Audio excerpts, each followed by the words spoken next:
Video की शुरुआत में सबसे पहले एक सवाल आपके सामने आएगा कि असली पावर स्टार है कौन। और सोचते हुए कुछ लोग जो है पवन सिंह का नाम लेंगे और बाकी लोग जो भोजपुरी इंडस्ट्री से बाहर के हैं उनको दिखाई देगा तो पवन कल्याण का नाम लेंगे। आपको बता दें पवन कल्याण असली में पावर स्टार हैं। शुरू से पावर स्टार इन्हीं को कहा गया था।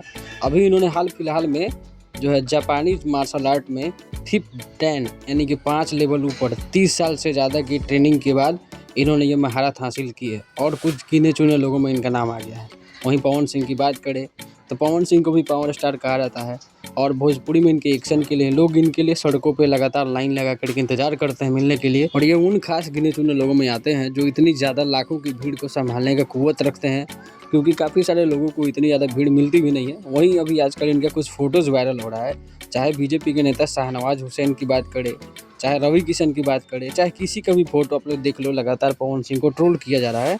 और यहाँ पे उपेंद्र कुशवाहा का भी फोटो कि पवन सिंह कहीं भी निहुर क्यों जाते हैं, यानी कि झुक क्यों जाते हैं। और इसके लिए खेसारी फैंस लगातार पवन सिंह को ट्रोल कर रहे हैं, क्योंकि पवन सिंह की ये आदत है, शुरू से सामान ज़्यादा देते हैं किसी को। वहीं खेसारी लाल यादव को लेकर के बहुत सारी ट्रोलिंग लगातार हो रही है। उसके पहले बात कर लेते हैं रितेश पांडे को लेकर के। तो रितेश पांडे ने सबको चौंका दिया। जन से इलेक्शन लड़े, अच्छी खासी वोट आई, लेकिन जीते नहीं। और एक जो है अपना नोट्स जारी किया है जिसमें वो कह रहे हैं कि हमको काम करने में दिक्कत हो रहा है, तो हम अब जन सुराज पार्टी छोड़कर ही लगातार काम कर सकते हैं। कुछ लोग बोल रहे हैं कि पवन सिंह के जैसा ही ये भी बीजेपी ज्वाइन करने के चक्कर में है।